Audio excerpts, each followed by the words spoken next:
Nivedita Lewis, அப்புறம் தீபாலக்ஷ்மி செம்மலர், எல்லோருக்கும் வணக்கம்.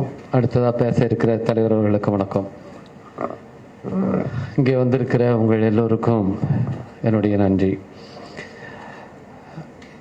பொதுவாக சாதி ஒழிப்பு களத்தில் தலித்துகளுக்கு நம்பகமான கூட்டாளிகள் யாரும் இல்லை அப்படின்னு சொல்லி அம்பேத்கர் சொல்லுவார். இருக்கிற எந்த சவாலை விட ரொம்ப பெரிய சவால் என்னன்னா, இந்த இந்திய சமூகத்தில் சாதியை எதிர்த்து போராடுகிறது தான்.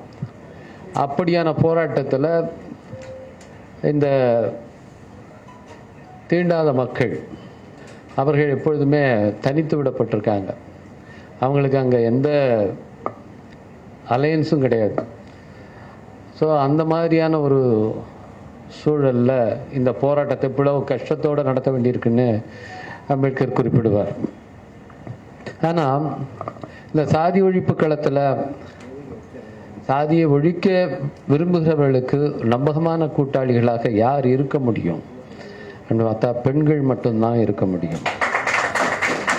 ஏன்னா பெண்கள் தான் சாதி அற்றவர்கள். இந்த இந்து மதத்தினுடைய கோட்பாட்டின் அடிப்படையில் பார்த்தீங்கன்னாலும் அவங்களுக்கு சாதி கிடையாது.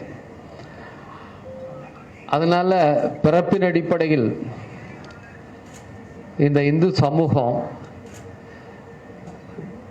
ஒதுக்கி வைத்திருக்கிற இந்த மக்கள் இந்த ஒதுக்கலிருந்து விடுபட்டு சமத்துவத்துக்காக போராடுகிற நேரத்தில் அவர்களுக்கான ஒரு நம்பகமான கூட்டாளிகளாக பெண்கள் மட்டுமே இருக்க முடியும். அனைத்து சாதிகளிலும் உள்ள பெண்கள்.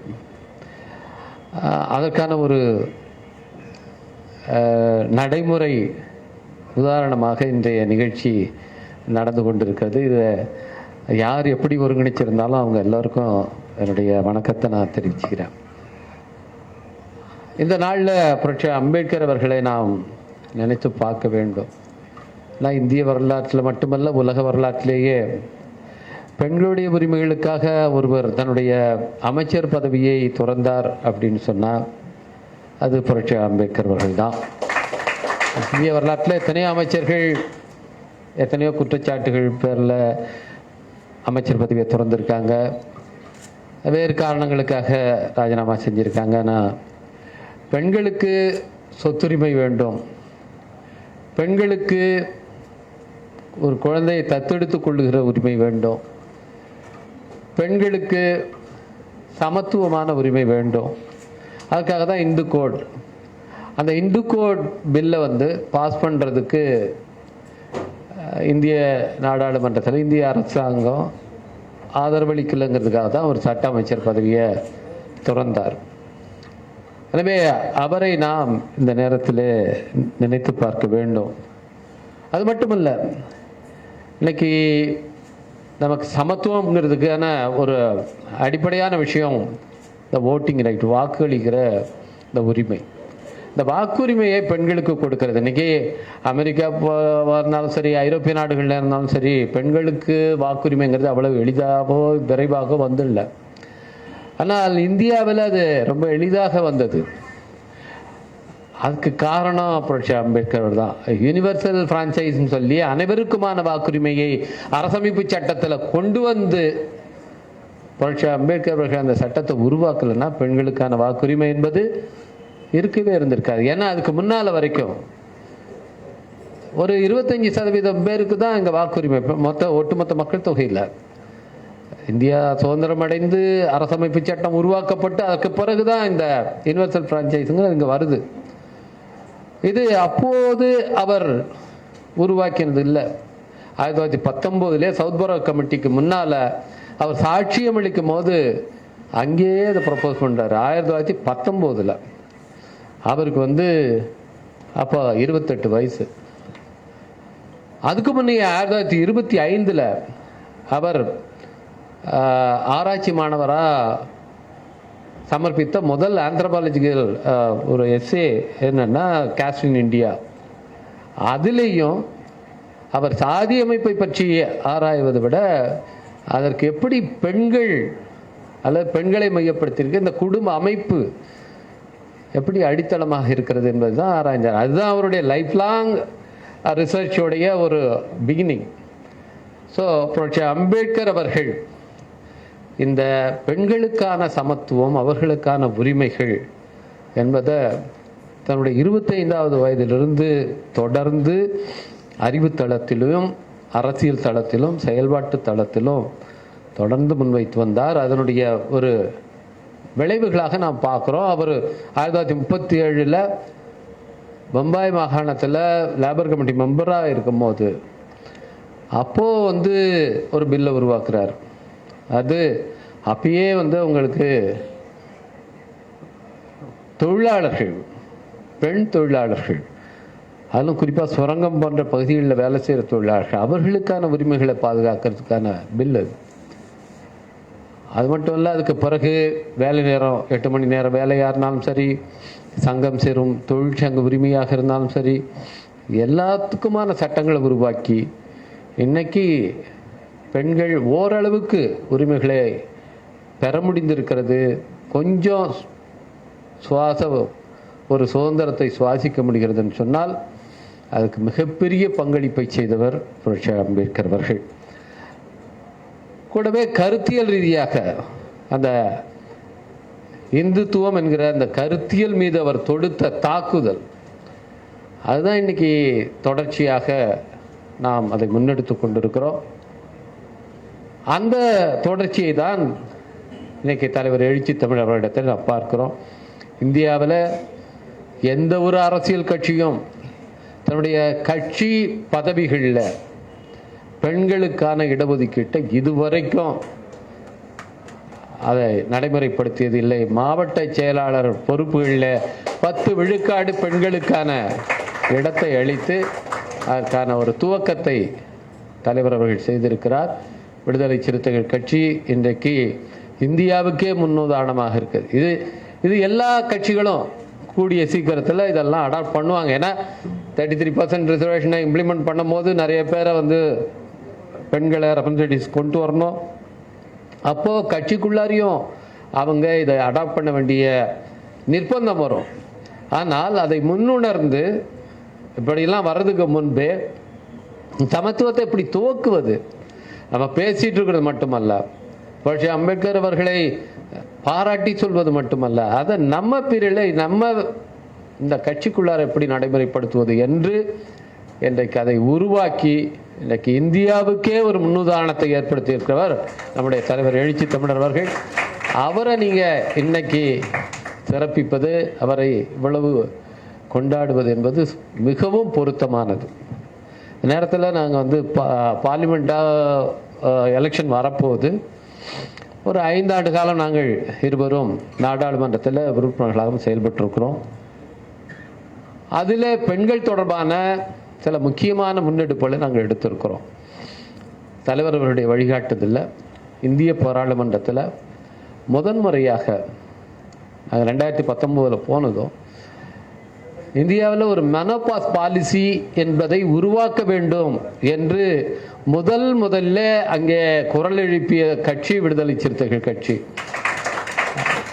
மற்ற விஷயங்களுக்காக அவருடைய ஒரு அதிகாரத்துவ போக்குக்காக அறியப்பட்டிருக்கிற அமைச்சர் ஸ்மிருதி இரானியை, நானே ஒரு பெண், நானே பல ஆண்டுகளாக உறுப்பினராக இருக்க, ஆனால் எனக்கே இது தோணலை, அவங்க இந்த பிரச்சனையை எழுப்புகிறார்கள், அவர்களுக்கு நன்றி என்று அங்கே பதிவு செய்தார்.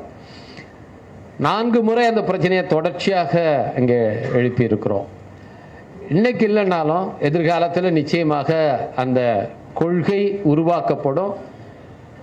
இந்தியாவில் ஒட்டுமொத்தமாக இருக்கிற பெண்களில் ஒரு கணிசமானவர்கள் 40க்கும் 50க்கும் வயதுக்கு இடையில் இருக்கிறவர்கள் எதிர்கொள்கிற மிக முக்கியமான ஒரு பிரச்சனை அது.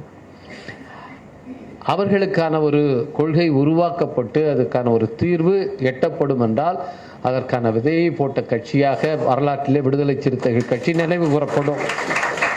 அதுபோல் பீரியட் லீவ் இதை நாங்கள் அங்கே ரைஸ் பண்ணோம். அது இன்றைக்கு ஒரு சில மாநிலங்களிலே சட்டமாக்கப்பட்டிருக்கிறது. அதற்கான துவக்க புள்ளியையும் வைத்தது விடுதலை சிறுத்தைகள் கட்சி தான். அது மட்டுமின்றி அங்கே மகளிர் தொடர்பான பல பிரச்சனைகளை அமைச்சர்கிட்ட மெமரண்டமாக கொடுத்துருக்கோம். என்னன்னா, பாதுகாப்புத்துறை அமைச்சர் ராஜ்நாத் சிங் கிட்ட இராணுவத்தில் பெண்களுக்கு சமமான அந்த பதவிகளை, சில சர்வீசஸில் பெண்களை நியமிக்க கூடாது என்கிற தடை இன்னமும் இருக்குது. ஸோ அது மாதிரி இருக்கக்கூடாது, அந்த டிஸ்கிரிமினேஷன் இருக்கக்கூடாது, எல்லா சர்வீசஸ்லையும் பெண்களை நியமிக்க வேண்டும் என்ற பிரச்சனையை எழுப்பி இன்றைக்கு அது இந்திய அரசால் பரிசீலிக்கப்பட்டு அதற்கான நடவடிக்கை மேற்கொள்ளப்பட்டிருக்கிறது. இந்திய இராணுவத்தில் பெண்களுக்கு சம வாய்ப்பு வழங்குவதற்கான முன்னெடுப்பை செய்தது விடுதலை சிறுத்தைகள் கட்சி. அதுபோலவே உச்சநீதிமன்றம் ஒரு தீர்ப்பை வழங்கியது. என்னன்னா, கருக்கலைப்பு செய்து கொள்வதற்கான உரிமை. இது அமெரிக்காவில் ஒரு பெரிய எலெக்ஷன் இஷ்யூவாகவே இருக்குது.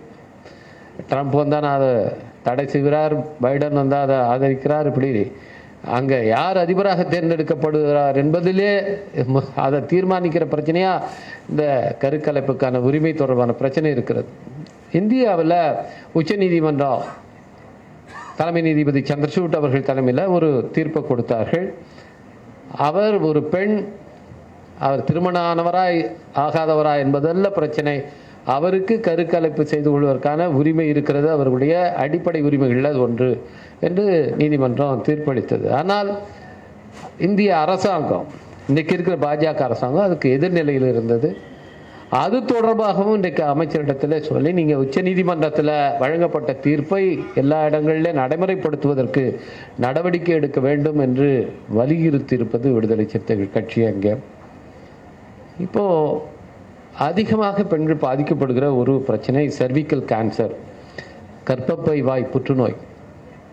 உலகிலேயே அதிகமாக அந்த நோயால் உயிரிழப்பவர்கள் இந்தியாவை சேர்ந்தவர்கள் தான். இந்தியாவில் உத்தரப்பிரதேச மாநிலத்து நம்பர் 1 இருக்குது. நம்ம தமிழ்நாடு பல விஷயங்களில் முன்னேறிய மாநிலம் என்றாலும் இந்த நோயால் உயிரிழக்கும் பெண்களை அதிகமாக கொண்ட 2வது மாநிலம் என்ற ஒரு அவப்பெயரை கொண்ட ஒரு நிலையில் தமிழ்நாடு இருக்கிறது. இது தொடர்பாக கேள்வி எழுப்பி நாங்கள் இது தொடர்ச்சியாக அதை இதை இஷ்யூ ரைஸ் பண்ணிகிட்ருக்கோம். இதுக்கு இப்போ வேக்சின் வந்திருக்குது. அதுக்கு அது ஒரு பெண்களுக்கு 14 வயதுக்கு முன்பாகவே இந்த வேக்சின் போடணும், அதை ஃப்ரீயாக கொடுக்கணும். ஏன்னா அது ரொம்ப காஸ்ட்லியாக இருக்குது, அதை ஃப்ரீயாக கொடுக்கணும்னு நாங்கள் கேட்டிருக்கோம். இந்த இன்டரிம் பட்ஜெட்டில், கடைசியாக வந்த பட்ஜெட்டில் இதை இம்ப்ளிமெண்ட் பண்ணுறதுக்கு நடவடிக்கை எடுக்கிறோம், வேக்சின் போடுறதுக்கு நடவடிக்கை எடுக்கிறோம் என்ற ஒரு அறிவிப்பை நிதியமைச்சர் செய்திருக்கிறார். இதையும் தொடர்ந்து வலியுறுத்திய கட்சி விடுதலை சிறுத்தை கட்சி. 1-2 விஷயங்கள் எப்படி நாங்கள் இது தொடர்பாக பெண்களுடைய ஹெல்த் இஷ்யூவாக இருந்தாலும் சரி, அவங்களுக்கான பாலிசிஸை உருவாக்குறதாலும் சரி, அவங்களுக்கு இருக்கிற உரிமைகளை பாதுகாக்கிறதாலும் சரி, தொடர்ச்சியாக விடுதலை சிறுத்தைகள் கட்சி தனக்கு கிடைத்த அந்த வாய்ப்பை பயன்படுத்தி நாடாளுமன்றத்தில் இதை எழுப்பியிருக்கிறது என்பதை நான் உங்களிடத்திலே பகிர்ந்து கொள்வதற்காக இதை தெரிவித்தேன். இந்த நேரத்தில் நாம் இங்கே இருக்கிற இந்த அட்மாஸ்பியர் இன்னைக்கு எப்படி ஒரு அடிப்படைவாத சக்திகளை எதிர்த்து போராட வேண்டியது நமக்கு முதன்மையான கடமையாக இருக்கிறது என்பதை இங்கே பேசி அனைவருமே சுட்டி காட்டினீர்கள். ஏன்னா பெண்களுடைய விடுதலை என்பது அதோடு விரிக்க முடியாமல் பிணைக்கப்பட்டிருக்கிறது. எனவே அத்தகைய போராட்டத்தில் உங்களோடு என்றைக்கும் உடன் நிற்கிற ஒரு இயக்கமாக விடுதலை சிறுத்தைகள் கட்சி விளங்கும். தலைவர் எழுச்சி தமிழர் அவர்கள் இந்த களத்தில் புரட்சி அம்பேத்கரை போலவே என்றும் பெண்களுடைய சமத்துவத்துக்காக, உரிமைக்காக போராடுகிற தலைவராக இருப்பார் என்பதை சொல்லி நன்றி கூறி அமைகிறேன். வணக்கம்.